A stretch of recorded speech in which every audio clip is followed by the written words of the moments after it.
Welcome back to our channel SM blog. তোমরা সবাই কেমন আছো? আমরা তো অনেক ভালো আছি। তো আজকে অনেকদিন পরে তোমাদের সাথে একটা নতুন ব্লগ স্টার্ট হচ্ছে। এমনিতে সবসময় মায়ের চুলের ভিডিও, শর্ট ভিডিও বেশি দেওয়া হয়। তো আজকে অনেকদিন পরে রাত্রেবেলা মা বলে ব্লগ স্টার্ট করতে, তো সেজন্য স্টার্ট করছে। আর বাবা বাজার থেকে অনেক কিছু এনেছে, তো তোমাদেরকে দেখাবো কি কি এনেছে। তো চলো। তো গাইস, এই যে এখানে দেখো 3 পিস মালপোয়া আছে, এখানে 3টে রয়েছে। আর এদিকে বোন একটা খাচ্ছে এখানটায়, ও পড়তে যাবে, তো সেই জন্য এখন থেকে খেয়ে নিচ্ছে। আর ওর ফেসটা দেখো, জাস্ট ওর ফেসটা দেখো কেমন সেই মানে চোর চোর বাপ নিয়ে খেতে বসেছে এখানটায়। আর তো এখানে আমার মায়ের আর বাবারটা রাখা রয়েছে। আর এদিকে দেখো মা বসে আছে, বাবা এদিকে এনেছে লঙ্কা, এনেছে কাঁচা লঙ্কা। আর এখানটায় রয়েছে, এটা কি মাছ বলো? ইলিশ। জোরে বলো। ইলিশ। তারপর কেন কি কান কি গেছে নাই? না, তোমার অডিয়েন্স শুনতে পাবে না। না, শুনতে পাবে না। সত্যি শুনতে পাবে না। তুই শুনতে পাস না? সেটা তো ভালো জানি। তুই তো হদ্দ কান কালা। ছি ছি ছি ছি ছি, কি সব বলছে, কি সব বলছে। তুই শুনতে পাই না তাই বল। তোর কানের ওর কথা বললে তুই বুঝতে পার না যে কি কথা বলছে। হ্যাঁ, কি কথা কইছে আমি আর শুনতে পাইনি। তারপর বলো আজকে কি রান্না হবে? ইলিশ দিয়ে যে কোনো একটা রেসিপি হবে, আবার কি রান্না হবে এখন মন্তব্য হয়নি কি রান্না হবে। শুধু ইলিশ মাছ নিয়ে নাড়তে চাচ্ছে। ইলিশ বেগুন দিয়ে খায়, অনেকে সর্ষে ইলিশ খায়, আর সর্ষে ইলিশ তো প্রায় সময় খাওয়া হয়। কাঁচকলাতে ঝোল খাই দেয় ইলিশ মাছ। খায় অনেকে। কাঁচকলাতে রান্না করছে।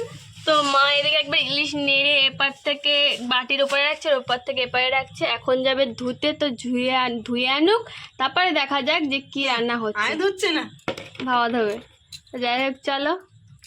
তো এখানে তো কাঁচা লঙ্কা সবগুলো ছাড়িয়ে রাখা হয়েছে, মানে অনেকটাই কাঁচা লঙ্কা নিয়ে এসেছে, ফ্রিজে রেখে দেবো। আর এখানে কিন্তু পেঁয়াজ, টমেটো, কাঁচা লঙ্কা, রসুন সব ছাড়িয়ে নিয়েছি।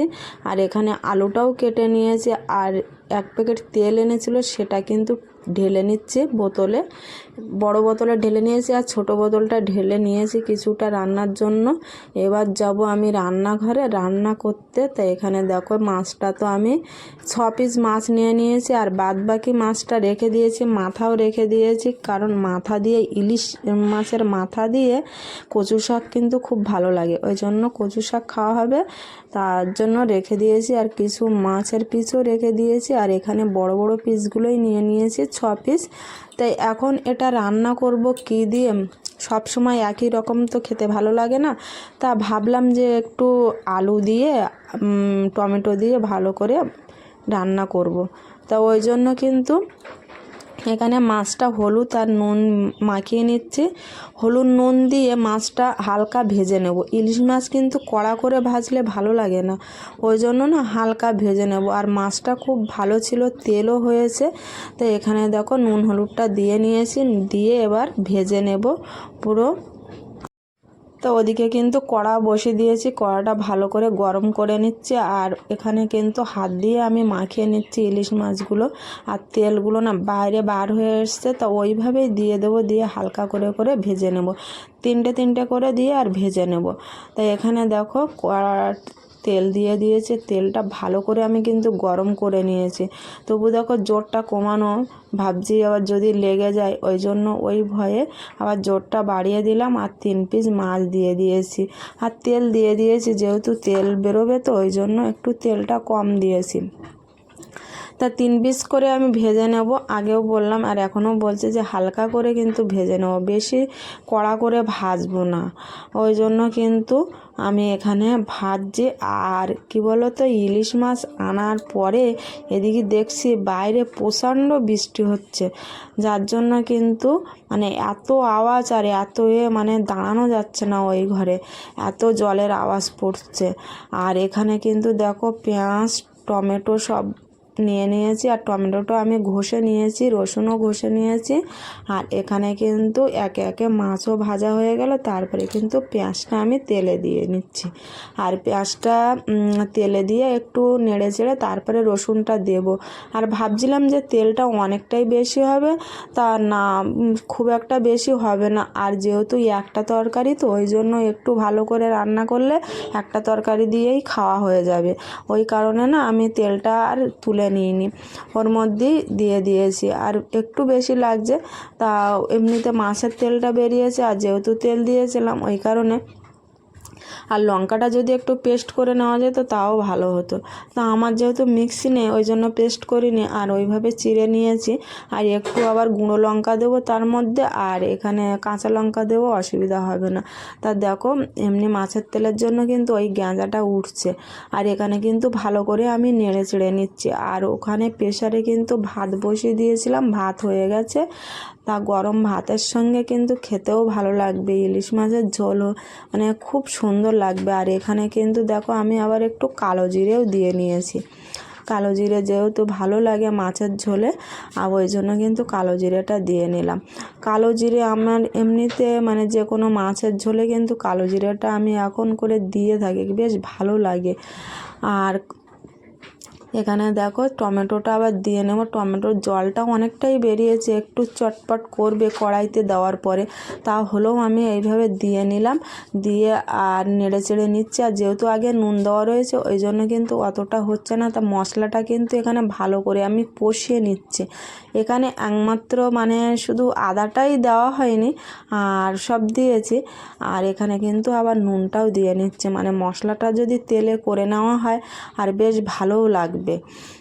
আর এইভাবে কিন্তু মশলাটা করে নিয়ে যে কোনো তরকারি করলেও কিন্তু ভালো লাগে, মাছের ঝোল বলো বা যে কোনো তরকারি, মানে এইভাবে যদি মশলাটা করে নিরামিষ যেহেতু পেঁয়াজ রসুন ছাড়াও যদি এরকমভাবে টমেটো ঘষে যদি রান্না করা হয় কিন্তু তার স্বাদ কিন্তু অন্যরকম হয়, খুব ভালো লাগে। আর আমার তো এরকমভাবে টমেটো পেস্ট করে মানে তেলে দিয়ে রান্না করতে খুব ভালো লাগে, ওই কারণে কিন্তু আমি বেশিরভাগ টমেটো পেস্ট করে নিয়ে আর তরকারিতে দিই, আর একটুখানি ঘষে নিয়েই আমি দিয়ে নিই। তারপর দেখো কিছুক্ষণ তো এটা নেড়ে চেড়ে মশলাটা ভালো করে কষাতে হবে, জলটা মরে যাবে, আর তেলটাও যখন ছেড়ে দেবে মশলার গাত থেকে তখনই কিন্তু আলুটা দিয়ে আবার নেড়ে চেড়ে নেবো। তার মধ্যে আমি কিন্তু একটু হলুদটা অ্যাড করে নিলাম, মানে একটু হলুদ কম হবে বলে ওই জন্য কিন্তু একটু হলুদ দিলাম। আর দিয়ে এরকমভাবে কিন্তু মশলাটা ভালো করে কষিয়ে নিচ্ছি, তার মধ্যে দিয়ে দিলাম লঙ্কার গুঁড়ো, মানে সব রকম কিন্তু এই তেলে দিয়ে নিচ্ছি। তাই এইভাবে কিন্তু ভালো করে কষিয়ে কষিয়ে কিন্তু জলটা মরে কিন্তু একদম টমেটোটা দেখেছো একদম শুকনো শুকনো ভাব হয়ে আসছে। তার মধ্যে ফেলে দিলাম কটা কাঁচা লঙ্কা, আর আলুটা যেহেতু ভেজে রেখে দিয়েছি তো ওই জন্য মানে ভালো করে কষে নিলে অসুবিধা হবে না। এই দেখো হালকা করে কিন্তু আলুটাও ভেজে তুলে রেখেছি, তা আলুটা এবার এর মধ্যেই দিয়ে নিচ্ছে। আর একটা পাত্রে রেখেছি কারণ তেল তো ওই জন্য মাছ এক পাশে আর আলুটাও এক পাশে রেখেছি। আর খুব বেশি আলু দিইনি, এখানে দুটো আলু দিয়েছি, দিয়ে আর এখানে কিন্তু বড় বড় দেখে দুটো আলু নিয়েছিলাম। আর আলুগুলো এরকমভাবে কিন্তু আবার কিছুক্ষণ নাড়তে হবে, আর এইভাবে নেড়ে চেড়ে কিন্তু ভালো করে তা কষিয়ে তারপরে কিন্তু জলটা দেব। তা ততক্ষণ আমি এখানে ভালো করে কষাই, যত তরকারি ভালো করে কষাবে বা মাছ বলো মাংস বলো যতই ভালো করে ভাজা হবে ততই কিন্তু ভালো লাগে, কিন্তু ইলিশ মাছ কিন্তু হালকা না ভাজলে কড়া ভাজলে ভালো লাগে না, তা ওই জন্য কিন্তু আমি হালকাভাবে ভেজে রেখে দিয়েছি। আর এইভাবে কিন্তু ভালো করে কষে নিচ্ছে, আর দেখতে কিন্তু সুন্দর লাগছে। আর এর যে গন্ধ বা সেন্টটা এত সুন্দর বেরিয়েছে তা বলার নয়, মানে দেখতে যত সুন্দর হবে তরকারি ততটাই ভালো লাগবে। তার মধ্যে কিন্তু কষিয়ে আর এবার জল ঢেলে দিলাম, একটু জল দিয়ে কিন্তু আমি ঢেকে রাখবো, তারপরে ফুটে উঠবে মাছটা দেব। ওই জন্য কিন্তু দেখো কালারটাও কিন্তু দুর্দান্ত লাগছে। আর যেহেতু তেল আর টমেটোর জন্য গুঁড়ো লঙ্কা সব রকমের জন্য কিন্তু কালারটা দুর্দান্ত লাগছে। এইভাবে কিন্তু একটা তরকারি যদি খুব ভালোভাবে রান্না করা হয় তা কিন্তু একটা তরকারি দিয়েই খাওয়া হয়ে যায়। তরকারি মানে যতই ভালো হোক একটুখানি হলেই কিন্তু খাওয়া হয়ে যায়। তা একটু জল দিলাম, যেহেতু আলুটা আর একটু তো সেদ্ধ হবে, তেলে ভাজলে তো খুব বেশি সেদ্ধ হয় না, ওই জন্য কিন্তু আর একটু জল দিয়ে নিলাম। আর দেখো সবুজ লাল মানে সব রকম একসঙ্গে মিশিয়ে সুন্দর লাগছে। আর এরকমভাবে নেড়ে চেড়ে আমি কিন্তু দেখে নিচ্ছি ঠিকঠাক আছে কি না, তারপরে কিন্তু এবার ঢাকা দিয়ে দেব।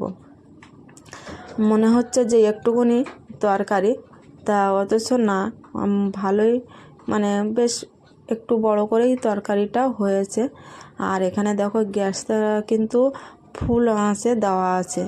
আর বাইরে এত বৃষ্টি হচ্ছে কি বলবো, আমি তো ওখানে দাঁড়াতে পারছি না, ওখানে একটু জল পড়ে, এবার গার মধ্যে জল পড়ছে আর তোমাদেরকেও একটু দেখাতে হচ্ছে, ওই জন্য কিন্তু এইভাবে কষ্ট করে কাজগুলো করে নিচ্ছি, মানে রান্নাটা করে নিচ্ছি। আর এখানে কিন্তু মাছগুলো ফুটে ওঠার পরেই দিয়ে নিচ্ছি।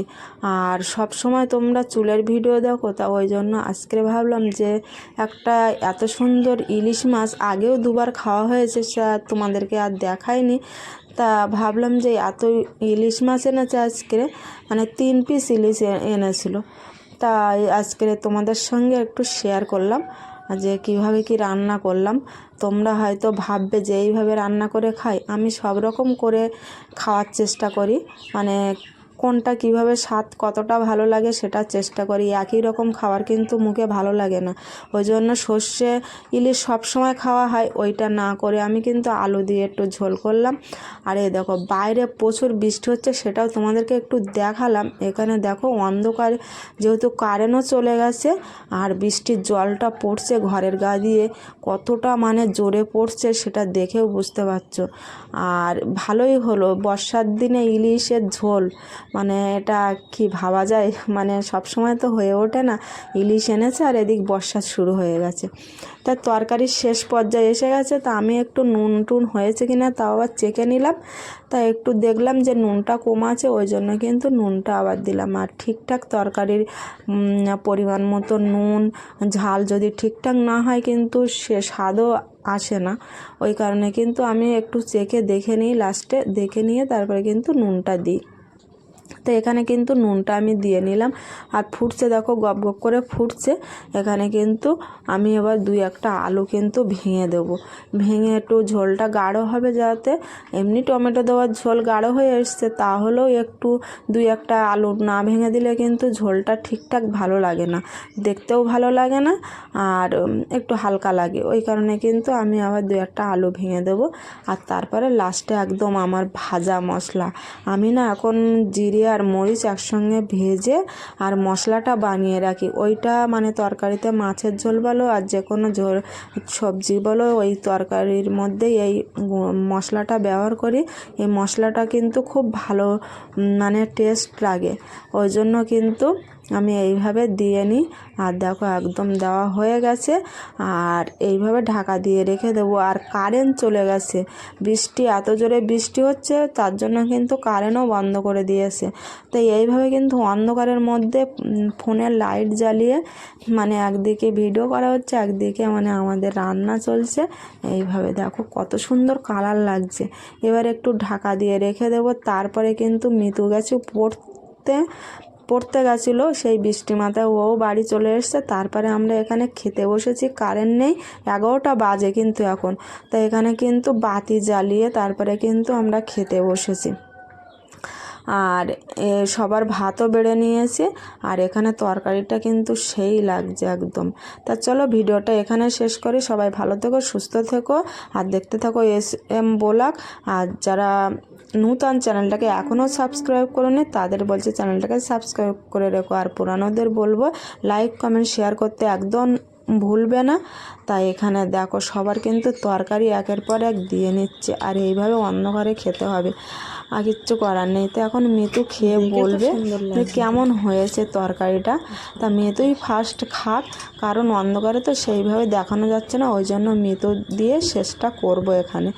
তা মিতু খেয়ে এখন বলছে ঠিক হয়েছে, ভালো হয়েছে, লাইক করে দিতে বলছে। তা চলো ভিডিওটা